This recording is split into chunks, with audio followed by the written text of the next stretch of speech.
Hello, and thank you very much for your time and the opportunity today. Today, I will go over some very specific examples of how plant breeding teams bring value to the floriculture industry. We will start our story with the general value of adding new species to cultivation and move from the past to the future of new species introduction. My intention here is not to drill down on the specifics of techniques used, but rather to illustrate some of these, how these tools are used and will continue to add value from the perspective of new crop introductions. An avid gardener and seedsman, Thomas Jefferson said, "The greatest service which can be rendered any country is to add useful plants to its culture." And useful plants we've added. Some people estimate that the total number of species cultivated globally is around 35,000. If you look at species grown for food, the FAO suggests that 52 of those account for most of the world's calories. And if you take that 80-20 analysis even further, three species, rice, maize, and wheat, account for 60% of our calories. The last decades have seen a steady decrease in the number of species cultivated for food and fiber. However, there has been a steady increase in the number of species cultivated ornamentally. It's not unheard of for large suppliers in the floriculture industry to deal in more than 1,000 genera across all products available. When you think about it, it's an incredible amount of plant diversity actively managed by some organizations. Just imagine being the stocks manager on one of those farms. The majority of food and fiber species were domesticated thousands of years ago, and new species with real impact on the market is unusual. Canary grass was approved for human consumption by the FDA in 2016, but however, I doubt that it will have a large impact on the global cereal industry. On the left side of the slide is a photo of Lysianthus. It's a US native and was first introduced to the Japanese market in 1933. It made its way over to the US in the 1980s. Today, Lysianthus is one of the world's leading cut flowers. On the top right is an image of Impatiens walleriana. Impatiens walleriana is native to southeastern parts of Africa. Initial breeding efforts started in the 1940s, with serious efforts in the 1950s by Claude Hope in Costa Rica. By the 1990s, Impatiens or busy lizzies were one of the top-selling bedding plants globally. Early reports of Impatiens downy mildew came out in the early 2000s, and by 2012 the global Impatiens market was devastated by downy mildew. Fortunately, there were other species for growers to provide.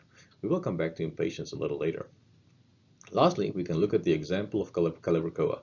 Calibrachoa came from the wild and was introduced in Japan in the late 1980s and made it to the US by 1994. Very quickly, Calibrachoa was domesticated, and today Calibrachoa is one of the leading vegetatively propagated bedding plants. These examples are to impress upon you the relevance of adding new species to cultivation in the floriculture industry. To be clear, I want to make sure that these examples are in no way I'm trying to detract from the incredible achievements in breeding by my counterparts working in food and fiber crops, especially those working in canary grass. The difference, however, lies in the market needs with regards to novel phenotypes for floriculture and agronomic crops. Before we continue this discussion, we have to define what a species is. So let us define a plant species as the largest group of plants in which two individuals can sexually reproduce. This definition is broad by design. I realize that in some of the examples I will present that meiosis may not be perfect, but this, however, should not be a hurdle to our discussion. So where did species come from traditionally? Traditionally, species came to cultivation from explorers and collectors, taking samples and bringing them back to their countries or organizations. Explorers like David Fairchild in the top right or Palemon Dorset on the left added a tremendous amount of diversity to the USDA. For example, Fairchild and his colleagues added over 80,000 accessions to the USDA and Dorset over 4,000 soybean accessions. For various reasons, it is becoming increasingly challenging to find new species to domesticate. For one, very little of our world remains unexplored. Secondly, there are significant administrative hurdles for germplasm collection trips. If agreements between a group of a foreign country and authorities can be reached, there may not always be enough trust equity in local communities to share with collectors. Although unfortunate, purely from a breeder's perspective, these challenges does not mean the end of the road for new species introductions. When we look at success from new species introduction in the recent past, one finds clues to indicate where future success may come from. Modern plant breeders are part of teams working to bring useful plants to culture. Today's breeding teams may have few or no individuals like Fairchild and Dorset, but often have major contributing members with specific skills in vitro biology. From here, I will go over some specific examples of in vitro tools used and impactful products resulting from deploying these tools. Along with chromosome doubling, embryo rescue is one of the most commonly used in vitro techniques in creating new species. For clarity, when I refer to embryo rescue, I also refer to ovule culture.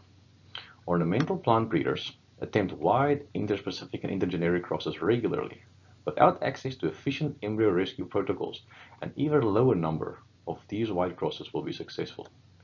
Wide crosses often result in sterile hybrids, like the interspecific Kufia shown in the bottom left photo. We will not refer to this Kufia as a species yet.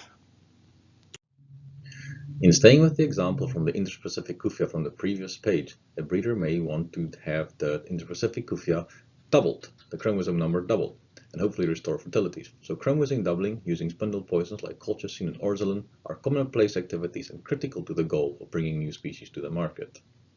Although not always successful, some of the results could be striking, as can be seen in the example of the significant flower size increase in going from the diploid to the tetraploid level for both salvia and lobularia. So apart from counting chromosomes and looking at DNA content, one can look at stomate guard cells and they can be very good predictors of ploidy. Other than doubling the sterile hybrid, another common application may be to create autopolyploids of species the breeder is looking to cross, and attempt interspecific or even intergeneric crosses using the same species on different ploidy levels.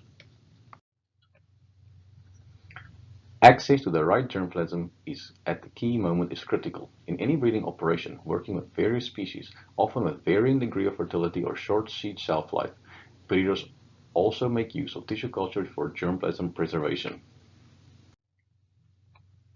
We have to talk about some tools less commonly used. It should come without saying that there are many more tools than in vitro tools and embryo rescue and chromosome doubling. A major limiting factor in applying some of these other techniques listed here are good protocols that are not cultivar dependent.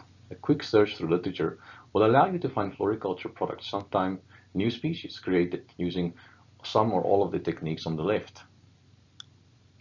My personal wish list has been for years to have access to more protoplast regeneration protocols and haploid inductions. Sometimes it would be great to reduce the ploidy levels on high ploidy crops like pansies.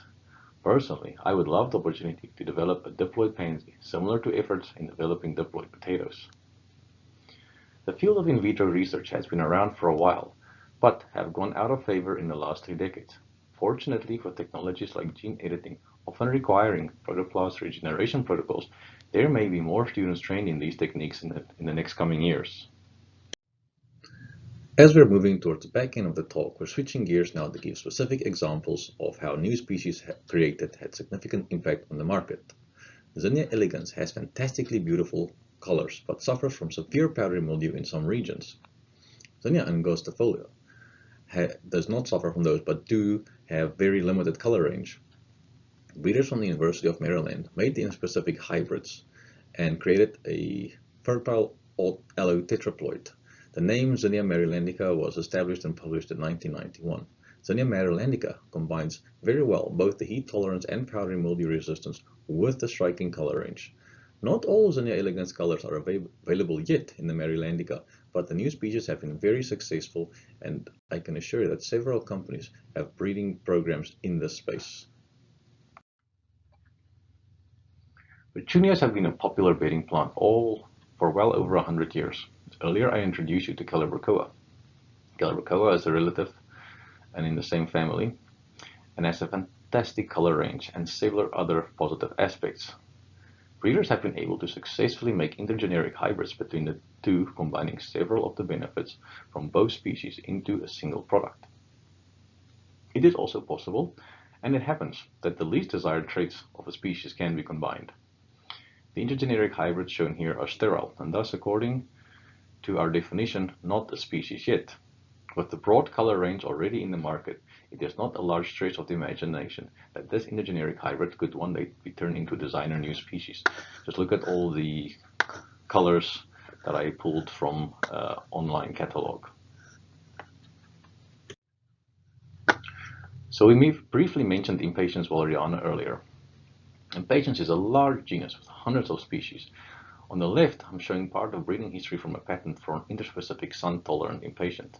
This clearly shows the making of interspecific hybrids using embryo rescue, very likely chromosome doubling to restore fertility and making further crosses. The resulting product has been very successful on the market. Earlier, I mentioned how Impatiens walleriana market was devastated by Impatiens downy mildew. Fittingly, breeders are going back to some of the in vitro tools to allow them access to downy mildew resistance from species other than walleriana, and in the process, maybe creating new species. So although I certainly hope that we will continue to domesticate new species from the wild, I believe that breeding teams will create designer new species, combining the best of two or sometimes more species. In vitro tools are great enabling technologies, and I trust that it would be clear to some of the younger members of the audience that specializing in vitro techniques, as they are related to plant breeding, can bring a colorful career opportunities, helping to bring beautiful plants to our culture. Thank you very much.